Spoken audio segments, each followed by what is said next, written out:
Hello, Jonathan. Hi there. How How are are you you? today? Doing good. I'm good. I'm good. It's so good to see you. Yeah, good to see you too. Yeah. All right. So, warm welcome to all the campuseros that are here now. Today is the first day of this amazing edition of Campus Party Digital Edition worldwide, 31 countries. We've had uh, we've had hundreds of talks already, and it seems that people are enjoying it quite a bit.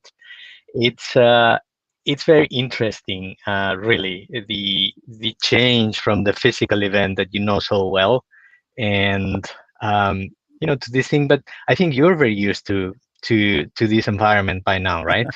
I am now. I've been doing this for about 5 months, almost 2 or 3 times a day. So yeah, I'm getting pretty good at it. That's for sure. But I do miss being in person. I loved attending campus party in person, and it's such a big part of campus party is the networking and the togetherness, and the Yeah. tents where people sleep overnight. And so I know we'll all be back together soon.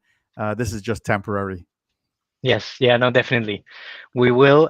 But in the meantime, we can have this connection. So I won't take too long. I just wanna tell all the campuseros, and let me go a little bit in Spanish, please. Okay. Because we've been pretty much all day going in Spanish. We had a couple of things in English, but for the most part in Spanish.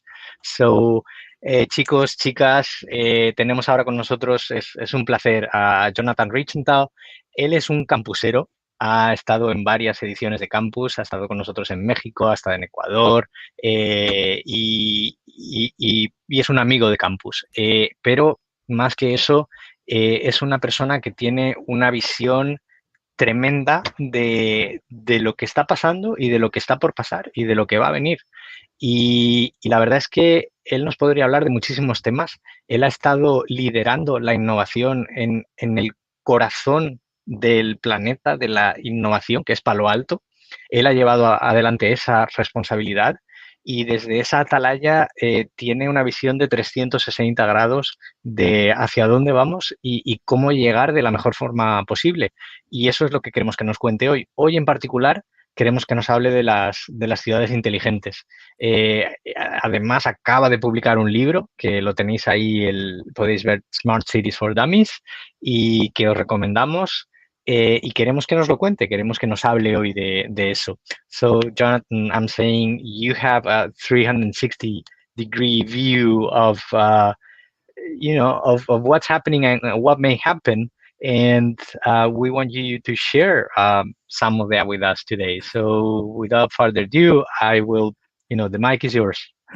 Very kind, very kind. I'm so sorry. I don't speak or understand Spanish, but I picked up a few things there. I am certainly a good friend of Campus Party, and this is one of my most favorite things, favorite conferences. And so thank you for inviting me. What I'm going to do is I'm going to go ahead and share my screen so that I can hopefully get the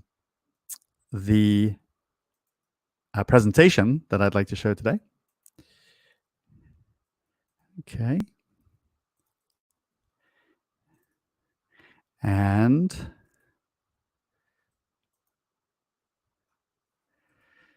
so can I just confirm with you that you can see my presentation? Yeah. I think you're on mute. Let's go back. Now I can't. I'm going to assume you can see it, but I can't hear you. Okay. So here we go. Let's go into presentation mode. Very nice. So yeah, today I'm going to speak to you about how to build a smarter city. It's a very big topic, and it's a topic that I'm passionate about and I spend a lot of time in. Before we begin, though, I want to show you, I have written literally the book on smart cities.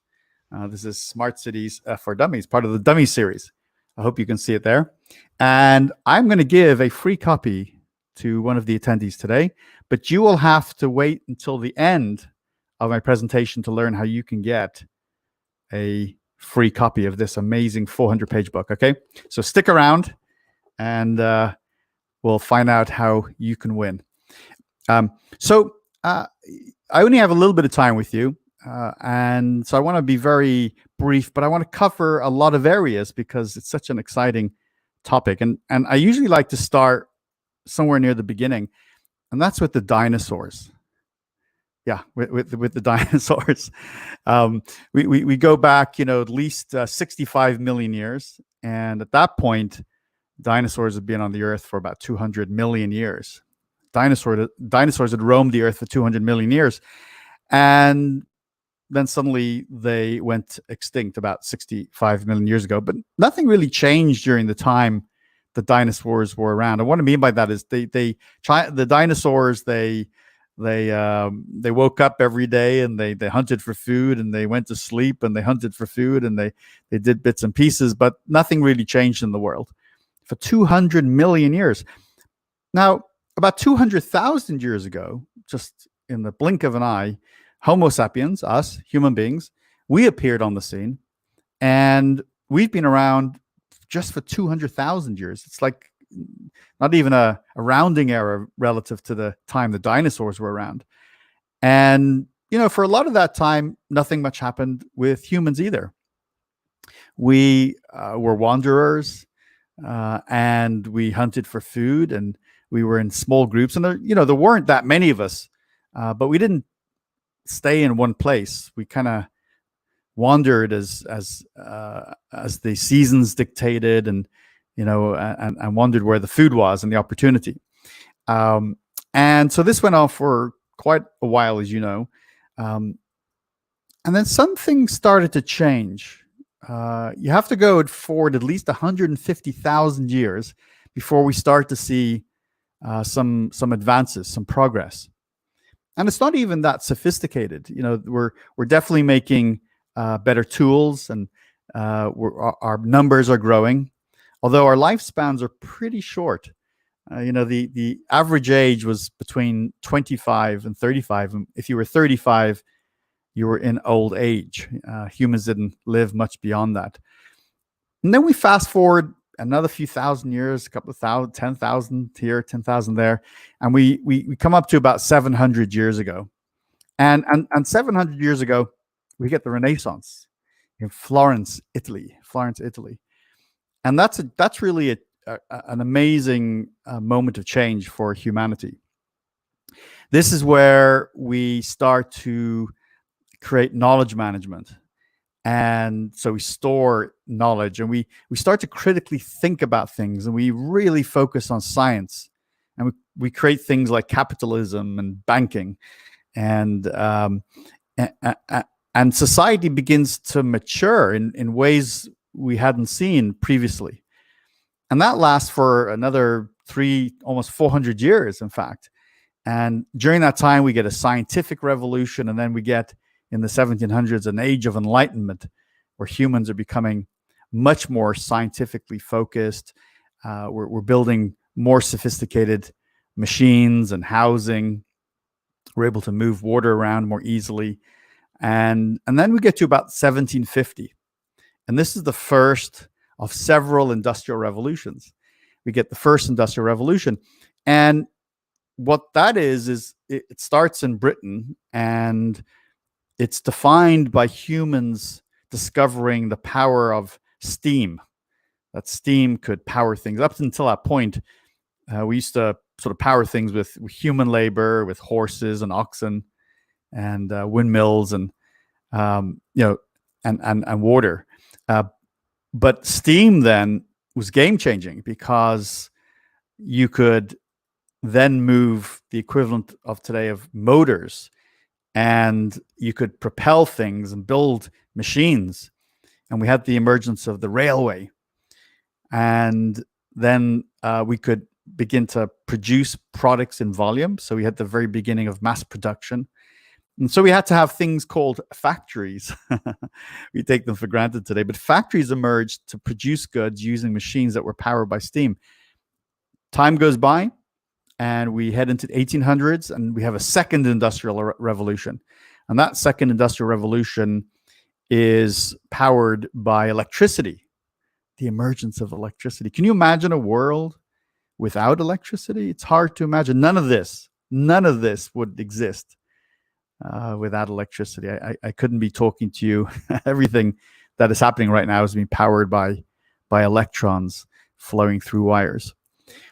And so then machines became more sophisticated and the factories got bigger and we produced more goods and people moved from the countryside to the factories. And those urban areas started to grow and cities started to grow. And then something happened in about 1958, almost 100 years later. You can see that these industrial revolutions happen almost every 100 years. 1958, this satellite was launched from what was then the Union of Soviet Socialist Republics, the USSR, America's rival, the USSR. As you know, in the 1990s, it disintegrated into individual states, and Russia and the Russian Federation is all that's left of the USSR. But at the time, America, the United States, and USSR were at war. It was a Cold War. And Russia was pretty good at making rockets. They were good at this stuff. They were way ahead of everyone else, way ahead of the United States. And they got a satellite into space. And that satellite passed over the United States one evening in 1958. And that moment changed the world forever. The United States was not happy. The president at the time was not happy that we could have Russians peering into our backyards and into our factories and into our railways and our rivers and our homes. And we had to do something. So there was a rush. There was this great big rush for science to happen in the United States. And money flowed from the federal government to universities and research centers. And a lot of it, by the way, flowed into the West Coast of the United States, where I am sitting right now.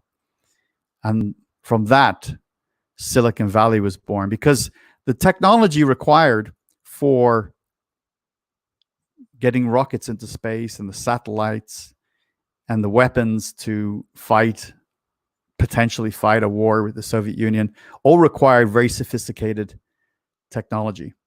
And the breakthrough was the transistor, the switch. And we put millions of these little switches today onto silicon, which became microchips. And that's how you get Silicon Valley. And so we had the third industrial revolution starting in 1958, and it was electronics and microchips and computers. And from there, we got mainframes and mini computers.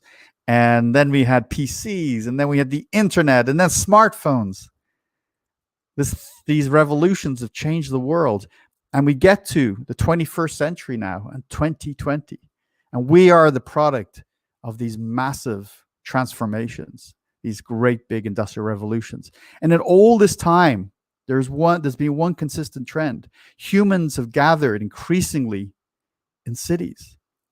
The cities have grown and grown. In China alone today, there are over 100 cities with over 1 million people. In the world, there's about 25 megacities. Megacities are cities with over 10 million people. Can you imagine? Some of you might live in one of those cities. They've become really important. In 2008, approximately, we went from being a majority rural planet to being a majority urban planet, where 51% of humans were residing in an urban or a city context. And that number has just got bigger and bigger. About 3 million people move into cities every single week. And they still do. And they'll do that for many, many decades to come. We build the equivalent of New York City.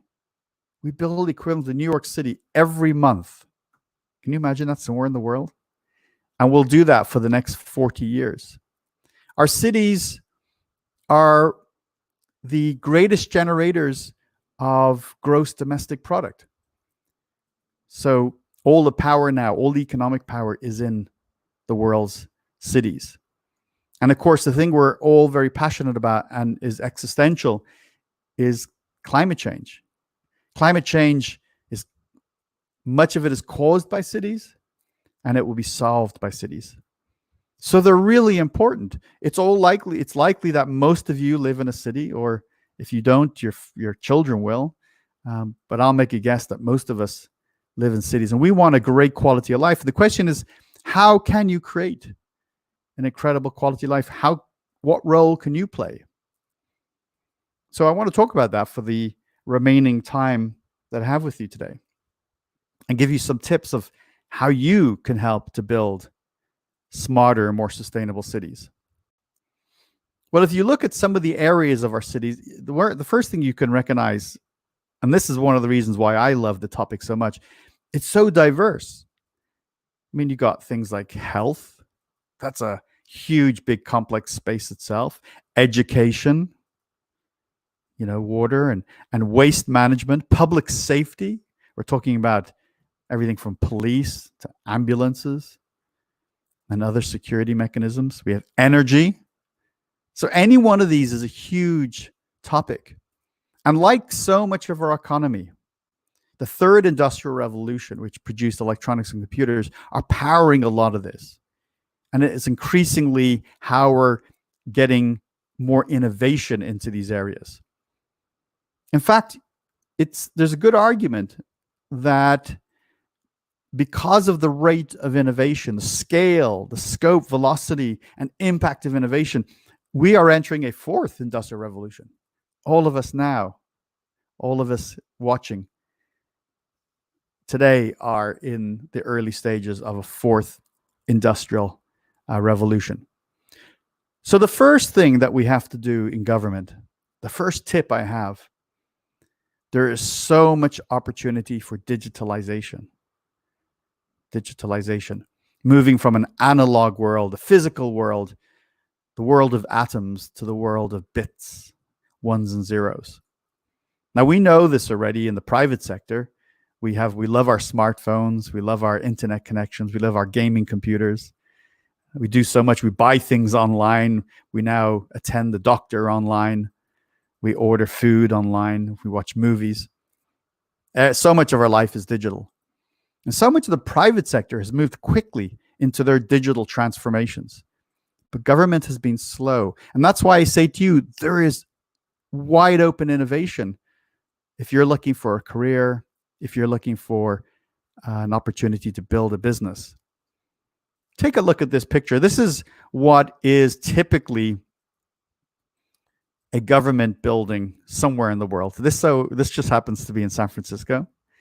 And this is where you get your driver's license. And this is what we think about cities. This is the analog world. This is the 20th century. And so people come in here, they take a number and they wait to be called. And so they sit.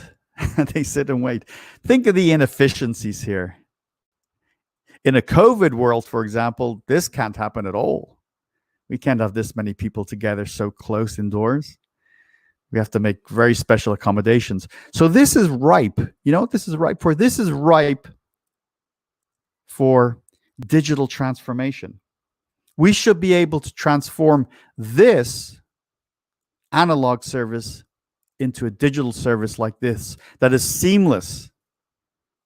And you can do this, your driver's license request from your home or when you're out for a walk. It just should be seamless and easy. And so there are hundreds, perhaps thousands of services in each of our cities that need to be digitized. Many are starting to be digitized. Some cities are way ahead. You have cities like Singapore, and Dubai, cities like even Sao Paulo and Dublin and Ireland. These cities have started early and are converting a lot of their analog processes to digital processes. You can help. You can build these. We don't need to wait for government. If you see a need, if you see an analog service that is inefficient, expensive, error-prone, insecure, it's creates a lot of labor, overhead, and you want to make a better digital service, there is a huge window of opportunity. The next tip I have for you is the notion of community engagement. What's that mean? What's community engagement mean? What we're talking about here is how can people get involved in the decision-making and the future of their community? What forums exist for the day-to-day person who has a job and has a family? How can they be engaged in decision-making on all sorts of subjects, even as complex as how is the budget of the city formed? And so you have a broad space called community engagement. Now, community engagement historically has been perhaps a weekly or monthly city hall meeting, and it's open to the public, and you can go on a Monday night for 5 hours, and it can be rather tedious, but it's interesting. I used to find it quite interesting, but it's not exactly the most exciting activities in the world. But you sit there and you can listen to deliberations by elected officials, like the mayor and the council members. You can vote, or at least you can show your support, not necessarily vote every month, but you can voice your support, and then you can make an argument against something that's being proposed. But that's just one mechanism, and most people, they're too busy. They aren't able to make it to these Monday night meetings at their cities. So we need more forms of community engagement. And fortunately, lots more are happening now with the emergence of new technology platforms.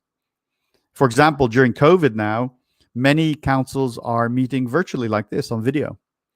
And that means that more people have the convenience of attending a council meeting on their smartphone or their laptop from home or wherever they are. That's broadening the engagement. More people can participate in discussions around city decisions through online discussion boards. Of course, cities are embracing social media, not entirely like the private sector yet, but it's getting better. Many cities have a Twitter account and a Facebook and a Snapchat, and some cities even have a TikTok account. So cities are getting into the social media area. But there are other areas too. One of the areas that I explored in my time as the head of technology for a city here in California was to have engaging challenges. So we would have a problem that needed to be solved, and then we would invite people to participate. In one instance, we ran this multi-month event called the Palo Alto Apps Challenge. You can see it was in 2014. It doesn't seem that long ago, but it was. And we asked, excuse me, we asked members of the community to come up with solutions. In this case, an app for a number of problems that we were trying to solve. And it lasted about 5 months, and over 100 different teams participated. And I have a photograph here of one of the younger teams. I was pretty excited that so many of the participants were young people. And that was particularly good because not only could we get great ideas and we could get, young people who could program computers and program apps, but it gave them a voice. It gave them a way to be part of solving problems rather than being excluded from the adult debate, right? And so we went from 100 teams to 10 teams, and then we had 3 winners. And one of the winners, in fact, built a business, and that business still exists to today, created jobs and economic activity. So you can have challenges and you can have hackathons. The other way, finally, is ask. Go to your city hall and ask what problems there are. You'll be amazed how receptive most cities are to that question, and the fact that you might want to help. So I encourage you also, if you don't have other entry points among the suggestions I made today, that you just send an email or tweet your government officials, or go to their website, or just go in person. and you say, what problem are you trying to solve? I can help. And that way you get to have a voice. You get to solve the problem of your community and make your community a little bit smarter, perhaps. You know, it feels good, but it also can help you build a business. Now, the third area I want to talk about is the use of data. Now, I came from the private sector, as I said to you earlier, before I went into government work. And the private sector had already acknowledged the huge value of data for understanding the marketplace, for targeting customers, for building products, for data-driven decision-making. It was pretty advanced. And now today, the use of data in the private sector, use of big data, is powering all sorts of innovation and competitive edge for many, many businesses. When I entered the public sector, when I entered government, I didn't find that that industry had recognized the power of data yet. And what's interesting about that is city life is always about constraints. It's always about too little time, too little money, too many projects, not enough talent, always limitations. But the one thing I recognized quickly was that government had a lot of data. Data was abundant. And sadly, it wasn't being used. It wasn't being leveraged for making the community better, for making the city smarter. So now is the time. Now is the time to start to use data in really innovative ways, to learn from the private sector, but to be unique too, to solve the unique issues and in unique ways. Now, what communities are doing is they're making their data available to stakeholders like yourselves. I'm just sharing with you the URL for the data portal for the city that I used to work in. But your city probably has one. Go to your city's website, or just Google or Bing, whatever you use. Look for your data portal for your city. And in there, you should find lots and lots of data sets on every type of topic, from crime to energy utilization to permits, you name it. I mean, some of these open data portals have hundreds of data sets. And you can become better informed. You can use that data for building applications.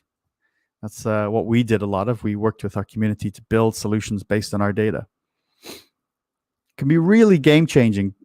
And you can go to decision-making meetings at City Hall or online, and you can use data to make your point, to support your argument.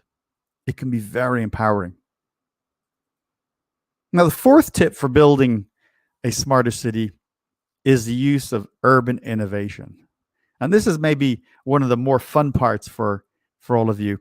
This is the new technologies, the new ideas that are reinventing how we deliver a city experience. And I just want to run through a few here to give you a taste of some of the ideas that are emerging. This is one that I particularly like. This is in New York City. You probably recognize some of the giveaways there. And New York City, like a lot of cities in the world, prior to smartphones, had a lot of phone booths. You remember phone booths? My guess is some of you are too young to even remember what a phone booth was. It's, you know, that was a thing where Superman used to change from being, you know, Clark to, as a civilian, into Superman. He would go into the telephone booth, close the door, and spin around, and then he would be Superman. And well, New York City recognized as the smartphone and the mobile phone in general became much more popular, that nobody was using the thousands of phone booths around the city. And they also recognized that all these phone booths had telecommunications links, of course, because they were phones, and power. So some smart person or group of people came up with the idea, why don't we use those points in the city to put up some electronics, some computing technology that actually is useful. For example, a digital sign that gives directions, or can be used for advertising, or can be used to talk to a city representative. Why don't we also use it to provide Wi-Fi, free Wi-Fi for the city? And then have an actual telephone connection there too. Of course, it's going to be free because it's going to go over the internet.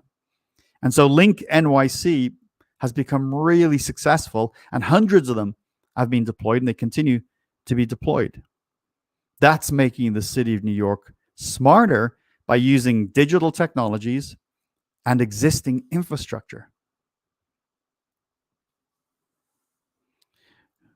Now, I love this. This kind of looks like something from science fiction. It's how we imagine a robot might look in a futuristic movie. But this is actually a real robot. This company exists. They're based out of Silicon Valley here. And this robot can do all sorts of things. But this one in particular is for security. And so rather than having a person, try to stay awake sitting in this garage doing security, they can go off and do something else of higher value, which is what humans should do eventually, and replace it with robots who can do it at much lower cost and probably more efficiently. And the other thing is the robot never needs to sleep, right? Well, that's also a threat. That's also a threat too to humans. If the robots can do it better, what role do the humans have? Now, one of the great things about the city environment is it has a lot of infrastructure already. One of the pieces of infrastructure that a city has in abundance is light posts and posts in general. And those posts often have electricity going to them. In this case, a light post in a city has to have some power, or it can be solar generated, but it has a source of power. And what we can do is we can start to put a whole range of sensors on these lampposts so that these sensors can do valuable things like detect the quality of air, perhaps detect noise. There is one solution, for example, that when there's a gunshot, to assist detectives in solving the crime, these sensors can tell you where the gunshot was fired from. Right? You can do things like count traffic. Now that kind of sounds boring, but counting traffic is really valuable because you can learn about intersections and make transportation and the road system more efficient. These are the Internet of Things. These devices are nodes on the internet, and they gather data. Sometimes they compute at the device. That's called edge computing at the edge. Other times they send the data back to, through the cloud to central repository, which can then process it and send them some information back or deliver that data to a decision maker. Our cities are going to be full of sensors doing all varieties of things. We got to be careful, though. We got to be careful. We don't want to create a surveillance society, or we don't want to intrude so much on people's privacy. We got to do this very carefully. But there's great opportunity here to deploy Internet of Things sensors in cities for value, for making life better. Now, I think we need to think big when it comes to the future and to innovation, and particularly urban innovation. I never thought that in my lifetime there would be flying cars. And in fact, for full transparency, I'm an investor in a flying car company. Flying cars are coming, and drones that take passengers are coming. So it's not that this one particularly exists. This is just an artist rendering. But I put it here for you to think big, to think boldly, to imagine things that others can't imagine, because that's the kind of innovation we need. Now, I think the final point that I want to share with you about building better cities is, as you can imagine, as our cities get bigger, more and more cities become mega cities. We consume more electricity, we produce more waste, we harvest more raw materials. We only have one planet as far as we know, and we're consuming far too much. We need a sustainable planet, one where we can hand down to the next generation a planet that is plentiful, and they can do the same and do the same. so that humans can prosper and have a great quality of life as long as they can, as long as humans are part of the earth. How might we do that? Well, we're in the middle of an energy transformation. That's one area. With more people, we consume more power. We have more televisions and more laptop computers and more video conferences. So we need more power. Well, we can't keep digging from the earth and, trying to harvest coal and oil from the ground. We're destroying the earth by doing that. Not only are we destroying the very land that the coal is extracted from, the oil is extracted, but when we burn that, we create high volumes of carbon, and that carbon then heats up the atmosphere, and it gets caught between the earth and the outer layers of the atmosphere, and a greenhouse effect happens, and it heats things up and it melts the ice, and that causes the water to rise, and we have all the makings of a very severe climate crisis that could be an existential threat in the decades ahead. So we really have to think about our energy use. And the good news is we see an awful lot of alternatives starting to emerge. We're still in the early days of this. We don't have a good solution immediately. But if we combine things like solar and hydro and wind and nuclear, maybe augment it with a little bit of carbon energy, we may have an abundant, clean form of energy. Now, solar is doing well. Solar is getting cheaper per unit of power and getting more popular. It's being deployed in communities all over the world. This particular picture is from Germany, and this town is entirely driven by solar panels, as you can see. There are days in Costa Rica, for example, when all of the energy is produced in non-carbon ways. But that's only days. We haven't had months or years yet, but we're getting close. We have some innovation to go. And you can see here how since the 1970s to close to current day, how the price of a unit of solar power has just completely dropped 250 times. It's now the lowest cost of power, of any type of power ever created. So we really need to think differently about the future.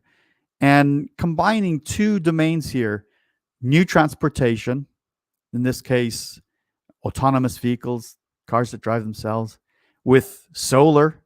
Now, what you might have here, this is an actual car called Lightyear 1. It's produced in the Netherlands. What you have here is a car that never needs to be plugged in, that is absolutely 100% clean, does not produce any carbon emissions, never has to get power from anything other than the sun, and it drives itself, so it's safer. That's a new type of future, a new type of urban future. It's big ideas like this that are going to change the world. Now, no matter what we do and how we innovate and what we do with our cities, it's all going to be done in the context of this climate crisis that I started to talk about earlier. If you believe the scientific consensus, the Earth is heating up.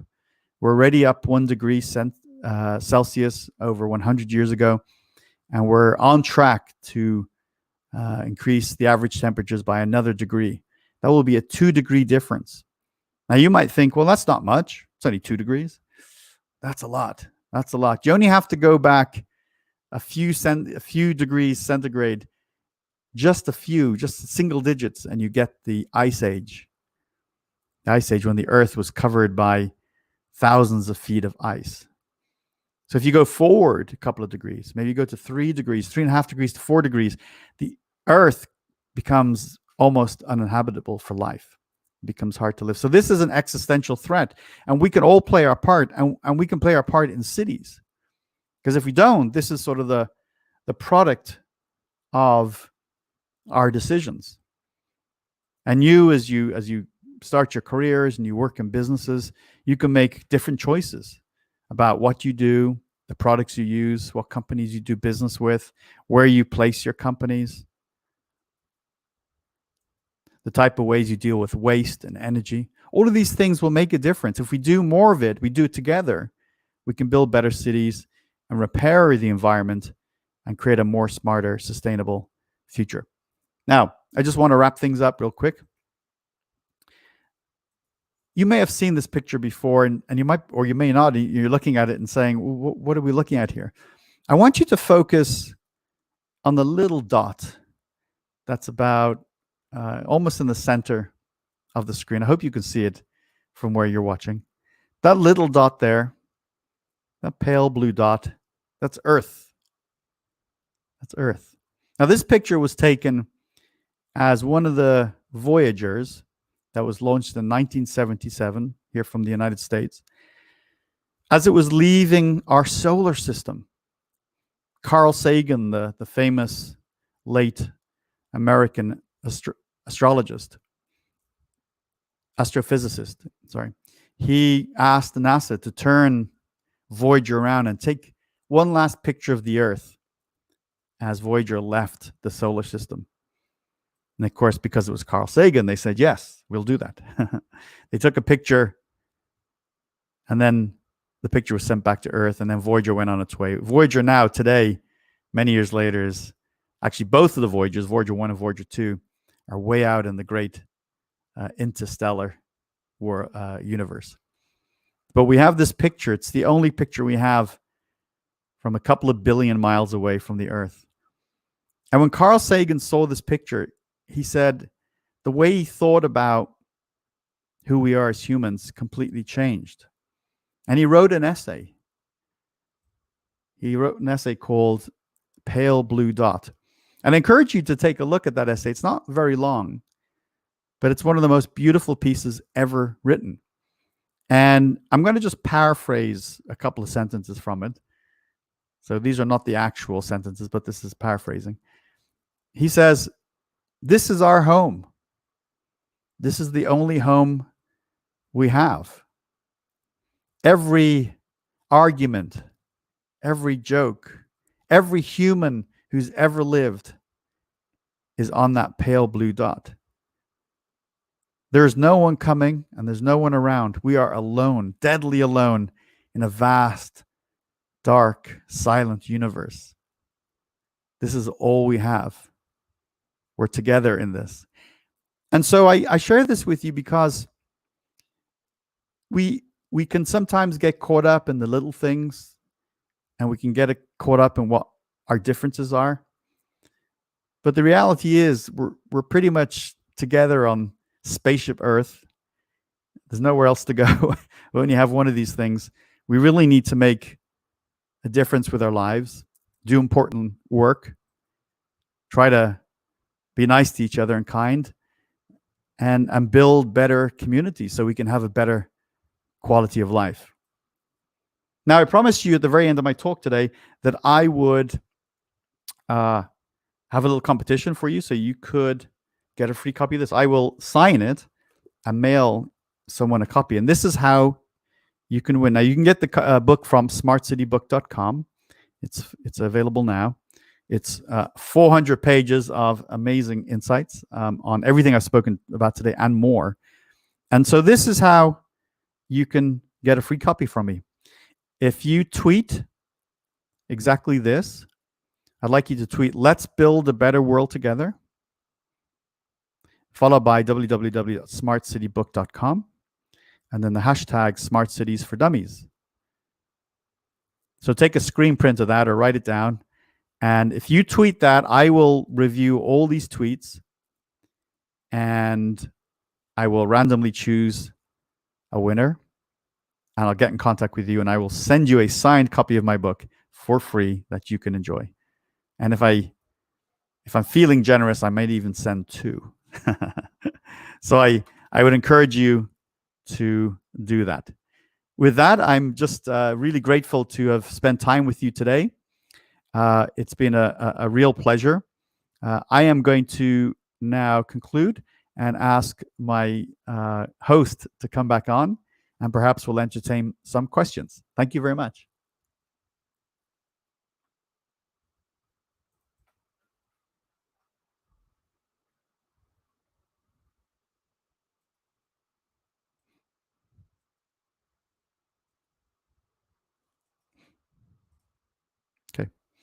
Okay, I guess I guess I'll try to answer that question. I don't hear you actually. It might be that your I'm microphone is.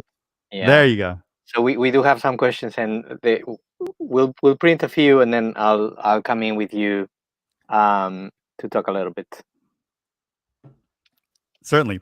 So this question I see on the screen is, why is it that the television series is constantly being noticed in the future?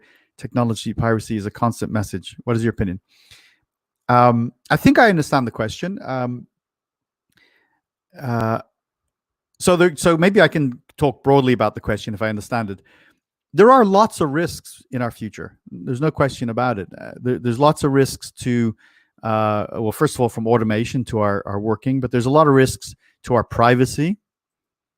We hear too many times of people's identities being stolen, their bank accounts get robbed through cyber cybersecurity intrusions.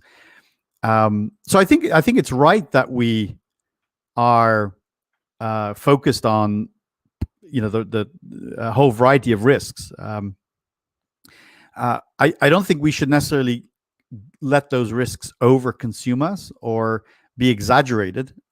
There's a process called risk-based management of security, risk-based, which means you assess each risk and you apply resources relative to the likelihood of that risk, right? So you can't mitigate every single thing to the same level, and we don't need to.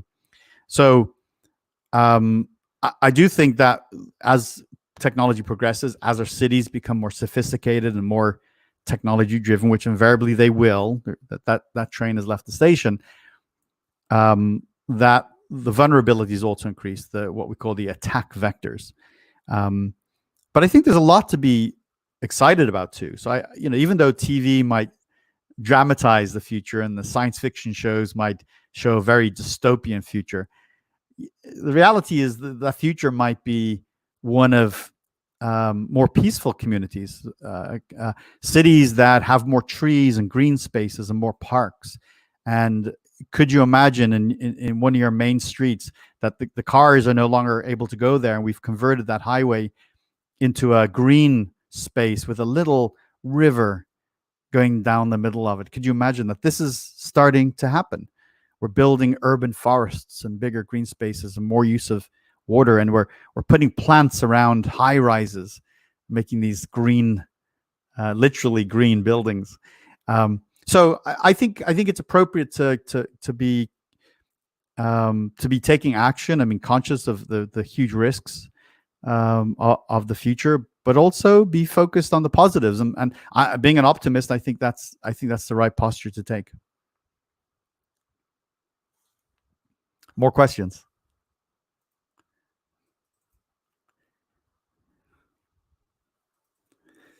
Okay. Why don't we evolve, technologically speaking, in speed as mobile phones evolve, for example? Why the disparity? So I think, again, this question, I'm gonna tell you how I interpret it. So I apologize to the person who wrote it if I get it wrong. It feels like lots of technologies is being innovated and changing, but for example, smartphones are moving very, very fast. And why is there this difference between some things that evolve slowly, some things go faster? If you run a business, a private business, and maybe you're providing a technology product into the marketplace, this is a question that you're consumed with a lot of the time. You're very interested in what's going to be hit, and you're very interested in the rate at which consumers are going to purchase your product. Here in Silicon Valley, when a promising startup gets the attention of investors, everybody wants to know when you're going to make your first $1 billion. We're not interested in 10 million or 20 million. That's just too small. And so to reach $1 billion means you have to move fast. You have to have a product that's innovative, novel, and lots of people will buy. But trying to align what you project to be the marketplace with the reality of the marketplace is really the art and science of timing the market. Smartphones actually are a standout it's interesting, your question. You do mention, mobile phones. They are the most utilized technology on the planet. I mean, there's close to 6 billion phones on the planet. And by the way, there's only 4.5 billion internet users. So there are more phones than internet users. I'm talking about mobile phones, which means, first of all, not everybody has internet access. We know that already. But also, many people have more than one phone. Actually, some people have 2, even 3 phones. So the mobile phone and the rate of change has been notably rapid, and I'm not surprised that it's moving so quickly. The market is massive. The players are very wealthy. Google, Apple. The app providers are very, very enthusiastic as well. So you have an amazing ecosystem, and you have a very eager consumer base. People do like to change their phones, maybe once a year, maybe 18 months. In fact, the rate at which people change their phones is slowing down a bit. A few years ago, it was annual, every year. So imagine if you're a manufacturer, you're trying to innovate to get a new phone out every year, and you possibly can move 100 million, 200 million new phones. It's a remarkable market. So I think it is a standout. But as we enter and kind of go through the fourth industrial revolution, I think you'll see more and more of this. Our means of production are making it easier to produce goods faster at higher quality, and in fact at lower cost as well. One of the miracles of the industrial revolutions. So we will see more rapid change. Finally, my final point in this, not everything can move fast and get replaced often, because there's an exhaustion that can be experienced by consumers. It's like it's change fatigue. It's like don't keep upgrading so quickly. So I'll end there. Hopefully that was useful. Let's see if there's any more questions.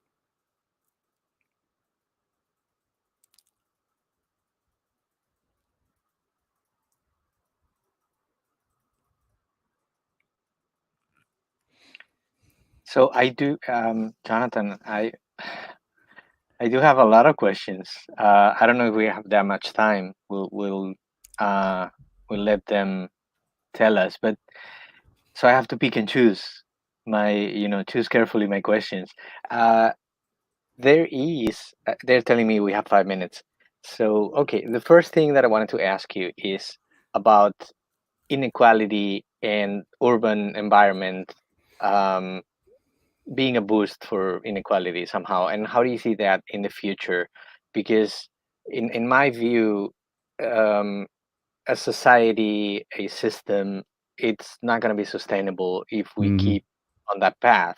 So what do you think about it? And in case you agree with that, how do we correct that? What can we do? Oh, it's now you're getting deep. Now that's a good question. Yeah, I mean it's an important question.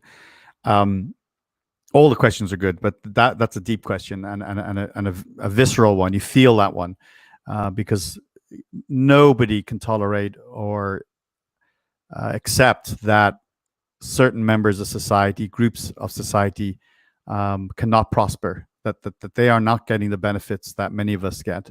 That's unacceptable it should be unacceptable to all of us, and we need to work hard to change that. In many societies, we've done quite well. In fact, when I was growing up, 1/3 of the world was in extreme poverty. Today that number has dropped considerably. We're a planet of almost 8 billion humans, and we're down to about 800 million approximately that are still in extreme poverty. Now, that's a very high number, but we went from being 30% to 10% over the course of about 40 years. So the trajectory is in the right direction. We are gradually eliminating extreme poverty. We still have poverty, and then we need to figure out together how we lift more and more people into a better quality of life. That's a key topic in our cities. There are many different kind of lenses that by which we can view it, but I'll choose one, which is basically inclusion. We talk about, who's included in the benefits and the merits of cities versus those that are excluded. For example, are disabled people with physical handicaps, are they excluded from entering certain buildings, or doing the things that people who don't have physical limitations can do? Can they use digital technology if a person's blind, or can they watch a video if they can't hear? And so we need to make sure that our digital tools are inclusive as well for all ranges of people. But I think your question ultimately, and I know we don't have, I have to be brief, is about, very often I think about the income equality, right? You have people who are forced to live on the street, or, just they live in poor conditions, while a whole range of people have abundant wealth. We have to have an ongoing conversation. And in fact, in the United States right now, as you probably see on television and in newspapers, we have some energy. We have this activity of people who've been oppressed far too long, saying enough is enough. We want more quality. We want to be part of the prosperity. We want to have rights like everyone else. So that's good. If we have safe and peaceful protests, and we work to legislate, and we convince people, I think we can make some of the bigger changes that are necessary in all our societies. But we'll never have a smart city if we don't have equality and inclusion. They have to be two components of it. Absolutely.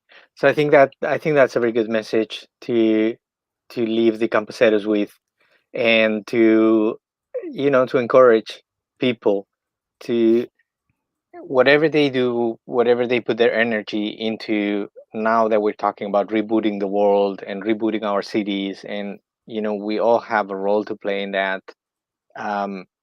Let's do it with the mind and the heart that has those values, that holds those values of of inclusiveness, and opening opportunities for everyone, and just being mindful, as you were saying.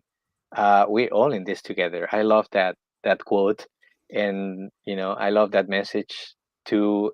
And my personal belief is that we will be able to communicate with other intelligences and so on, but I think we cannot do it until we master that relationship and that communication amongst ourselves. Because if we are still hurting each other, how can we be allowed to harm others? It doesn't make any sense. We're here trying to learn, and it's a process. And you're right that the cities are becoming more and more the place where we have to do that. So yeah. Well, I wrote the book on it. I literally wrote the book on how to do this. So I would encourage everyone to get it and to tweet, so I can give out some free copies. Definitely.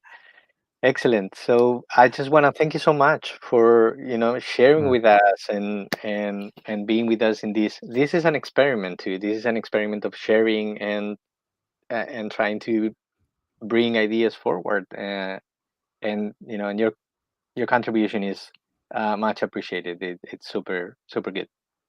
That's it's my honor, and to make this work and to make a difference, there's my Twitter handle. People can reach me. You can contact me from anywhere in the world. I can help you. I can connect you. I can direct you to resources. We have this incredible audience and this connectivity now. Let's take action and make things happen. I'm here to help you. Excellent. So with that, we leave. Thank you so much, Jonathan. Thank you, sir. See you soon. See you, Campuseros.